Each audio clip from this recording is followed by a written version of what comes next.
Mas Tinus, dalam perjalanan kehidupan kita kan secara tidak langsung pasti ada campur tangan para leluhur nih. Nah, itu bagaimana cara agar kita disayangi oleh leluhur? Leluhur itu kan pasti mencari bibit yang baik. Bibit yang baik itu akan mengeluarkan cahaya yang bagus. Nah, kalau cahayanya nggak bagus ya malah mungkin dipilih leluhur yang gitu kan.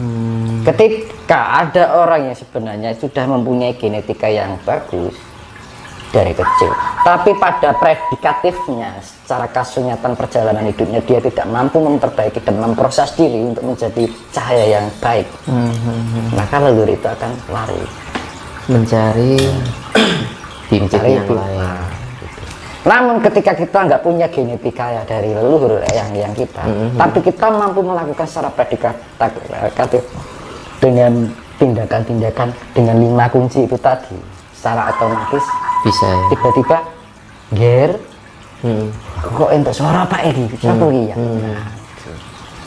Dan ketika kita mengharap jangan kita berharap-harap ya, ini ben cedek malah leluhur itu nggak pengen orang yang ingin karena karsa itu tinggal dari karsa itu Nggak respect malah. nah, itu makanya dalam ilmu Jawa itu utamakan kewajiban daripada menuntut hak. Lah wong kewajibane rung dilakoni kan njaluk hak kan gitu. Iya toh? Nah gitu. Kedatangan leluhur tidak bisa diminta. Karena ketika kita meminta harapan itu tumbuh dari karsa, dan karsa itu akan menghasilkan rasa pamrih.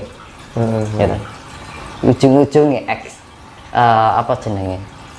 Yang namanya punya keinginan pamrih tadi. Tapi bisa ya Mas Tinus, misalnya kita meminta tapi Mas ya nyadong lah, ngadong apa sih Mas? misalnya ya mendapat titisan lah. Nggak bisa, Nggak karena bisa, itu ya? pilihan gitu. Nah bagaimana kita agar menjadi orang yang terpilih, pilih Ya, ya. ya kita lakukan kewajiban dulu, jangan memikirkan hak. Ketika kita masih memikirkan hak, tidak ada ketulusan di dalam diri, karena ada tendensi ya, ono buntute gitu. Orang kalau mempunyai keinginan karena ada pasti ada buntutnya. Nek orang tidak keturutan keinginannya, yang timbul apa? Orang kalau menginginkan sesuatu, kalau kita tidak tercapai sesuatu kan mesti buntutnya nyelain pak nih pak ya. Buntutnya nyamplok kiwa tengen ya. Ngawur. Nah gitu loh, tahu maksudnya? Nah, Siap. gitu. Marah-marah, akhirnya ngomongin di belakang, wah gini, nah timbul pikiran negatif lagi, gitu. Timbul kebencian lagi, akhirnya timbul energi yang negatif, akhirnya energi negatif menghasilkan karma buruk. Nah karma buruk akhirnya kita mendapatkan karma ketika karma datang menyalahkan keadaan pada kelakuannya apa itu kan gitu. Makanya itu makanya lakukan tindakan berdasarkan kita kewajiban berdharma. Hidup itu kan harus punya berdharma itu adalah kewajiban. Nah, kewajiban itu didasari dari kesadaran diri. Nah, kenapa kita harus mempunyai kesadaran diri? Lah apa urip ya mau teko juk apa sing gawe awake dhewe? Apa dunia iki sing gawe mbae dhewe. Nah, kesadaran diri apa loh? Ya, makanya ketika kita menyembah lautan, kita ada yang menghina bilang menyembah berhala. Yang menghina itu tidak tahu diri. Nah gitu, ya kan? Ketika kita sedekah bumi dianggap itu kafir. Yang mengatakan itu adalah orang yang tidak tahu diri. Ya, betul. Manggone cik butuh lama. Ya. Oh iya Mas Tinus. Makan tumbuhan tumbuh dari tanah. Kita makan sehari-hari yang kita butuhkan, kita sadar itu. Makanya aku pernah bilang, ketika kita minum itu kita sadari, wah rasanya kopi ini ya enak tenan ya. Nah, ini rasanya pahit tadi, rasanya sedep nikmat gitu. Nah, kok iso dadi kopi mergo enek bahan. Ya, terus kita berdiam diri di bawah pohon beringin misalnya, wah seger banget, enak wit-witan. Nggak enak wit-witan ya panas ya. Kan kita sudah dihamemayungi kali sama itu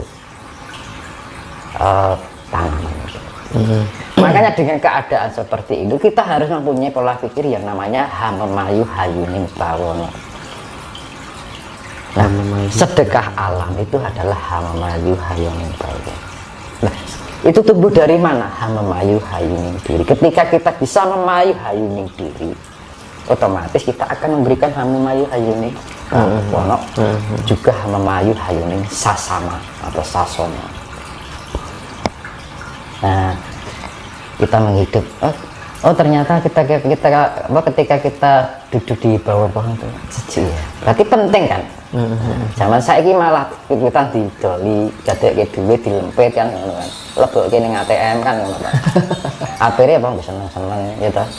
Tukok WKI, tukok kuwi, berarti wah aku iso di mobil, akhirnya gue kayak ibu andiri. Oh aku iso loh gini. Nah, ya. Orang kalau orang merasa mampu dari jalannya itu sudah lain. Iya. Gimana? Orang masuk orang duit misalnya, orang nggak punya. Nah, ketika kaya, wah aku omongannya sudah beres, merasa mampu. Nah itu jebakan-jebakan yang seperti itu yang kita waspadai. Nah, kan itu. Makanya kan saya kembalikan pada ajaran budi pekerti luhur orang Jawa, ya kan. Makanya di zaman ini penagihan perjanjian eyang sabdo palon ini yang dikembalikan. Manusia harus bisa berhamemayu hayuning diri. Ketika manusia bisa berhamemayu hayuning diri, maka dia akan bisa mampu hamemayu hayuning bawono, hamemayu hayuning sasono. Hamemayu hayuning bawono itu apa? Diartikan hamemayu itu artinya diambil kata dasar adalah ayu. Ayu itu adalah keindahan. Ha itu artinya suatu kata kerja. Ya. Mengindahkan bawono. Kita mengindahkan alam semesta ini. Hamemayu hayuning sasono, kita mengindahkan sesama kita. Dengan cara apa? Tepo sariro, ranganing sariro, bagi ini kita man. Iya. Untuk orang untuk sariro kan. Hamemayu hayuning diri, kita mempercantik diri kita. Tapi yang sekarang ya dicantikin ragawinya. Ketika kita mampu mempercantik jiwa kita, otomatis raga kita juga akan terawat.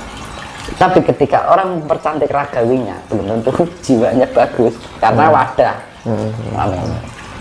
Barang nek wadah ya apik, durung karuan sini apik. Nggih. Gitu. Zaman sekarang kan ya makanya dibilang orang hanya memandang sebelah mata, itu kan zaman sekarang kan gitu. Si sawam mencoba nitok kan gitu kan. Makanya menilai keburukan dan ketidakburukan orang lain itu kan zaman sekarang hanya sebatas kulit gitu. Makanya ilmunya ilmu kulit juga. Makanya itu dikembalikan agar manusia semua di Nusantara ini biar memahami ilmu daging kan gitu. Wah ini daging semua kan. Nah, rasanya enak kan. Nah, makanya seperti itu.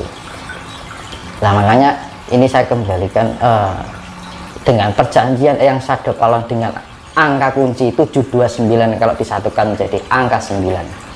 Itu adalah awal menuju suatu kejayaan. Karena kejayaan itu sifatnya ada dua, fisik dan non fisik.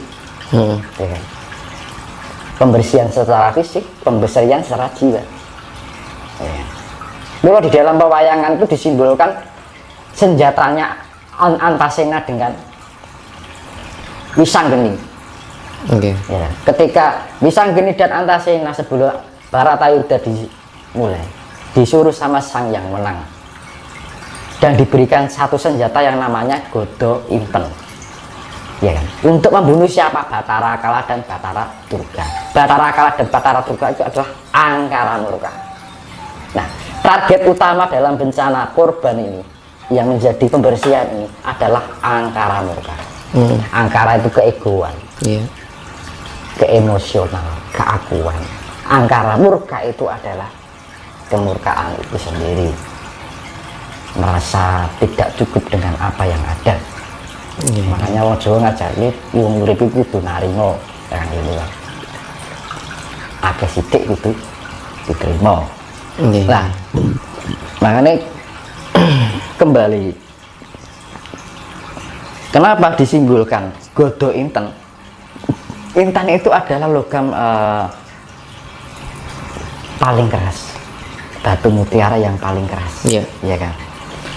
Dan ketika dilihat itu bening sekali, beningnya melebihi beningnya air malah, bahkan cahayanya bisa mengkilau, berkilau indah, keindahan. Nah, dengan kebeningan itu, kebeningan jiwa itu, orang akan mempunyai cahaya yang sangat indah sekali, dan bisa ketika mendapatkan cahaya, pancaran itu menjadi indah, pancawarna. Makanya kan belian itu warnanya pancawarna, macam-macam, putih tapi bisa menghasilkan cahaya apa aja. Magiku ini, kalau orang Jawa ngarani poncowarna, dalam arti aneka warna. Bahasa Indonesia. Nah, dengan kerasnya itu, nah ini untuk memukul gada itu. Makanya di dalam Antasena dan Wisanggeni itu gambarannya Isa Al-Masih membersihkan dengan jiwa itu, dengan cahaya kebeningan yang menghasilkan cahaya indah itu sendiri. Cahaya indah itu adalah kedamaian surgawi, nirvana, nirwana. Ya kan? Antasena kebeningan ini. Nah, ini pemukul, ini simbol air yang keras.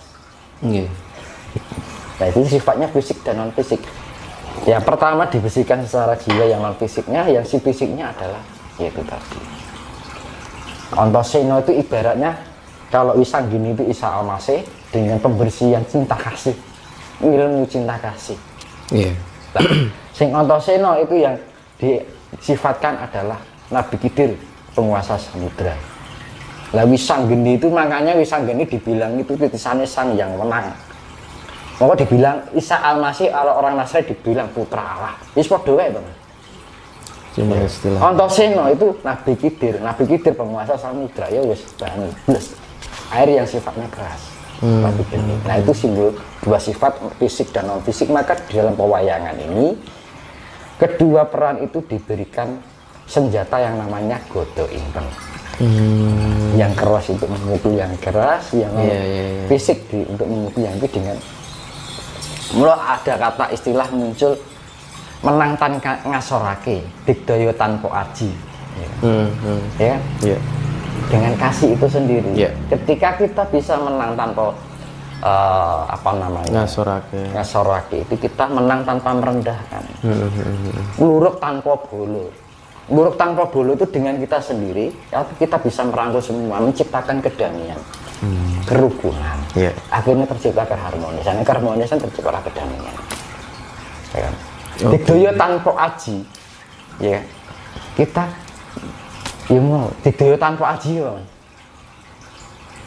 ilmu bejo. Kita sakti, orang bejo itu sakti loh. Paling sakti ya. Tapi nggak punya aji-aji. Kayak itu orang bejo. Nerimo. Nah itu tadi. Makanya nguruk tanpa bulu itu ya kasih itu tadi. Energi kasih, cahaya kasih, pancaran kasih itu yang bisa menyelamatkan diri kita. Akhirnya kita mempunyai saudara yang banyak. Akhirnya musuh menjadi teman, saudara. Nah, itu nguruk tanpa. Menang tanpa soraki, kita tidak merasa diri besar diri, ego diri. Dengan cara itu, dengan sikap kerendahan hati, kita akan disayangi oleh banyak orang. Karena orang itu pasti memikir salut ya, orang kok orangnya seperti itu, kok rendah hati. Ini anak nyawang tinggi hati kan yang nganyel gitu kan. Iya. Beda kalau jenengan bertemu dengan orang yang nanti, iya mas. Nah, makanya orang Jawa mengajarkan tentang kehidupan yang penuh tata krama, sopan santun, anda pasor. Oke. Nyun sewu, badhe nderek tengking, ya kan? Orang Jawa. Ya, gitu. Nah itu budi pekerti budi Jawa yang harus perlu kembali dibangun kembali, dibangkitkan kembali. Untuk apa? Memayu hayuning pawono itu sendiri. Makanya kenapa di dalam serat Sabda Palon Loyo Genggong itu pepesti ini nusawus tekan janji kapitung jaman ya ini mau. Terus kapitung 500 warso bakal balik marang Gomo Budi. Gomo Budi itu dalam arti ageman, kita harus mempunyai busana itu sendiri ya. Berarti ini sudah ada 500 tahun atau lebih? Ya itu kan orang dulu kan hitung-hitungannya kan rata-rata.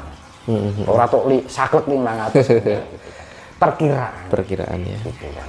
Karena perhitungan itu orang dulu itu bukan pakai angka, tapi perjangkaan kira-kira sama ini loh gitu.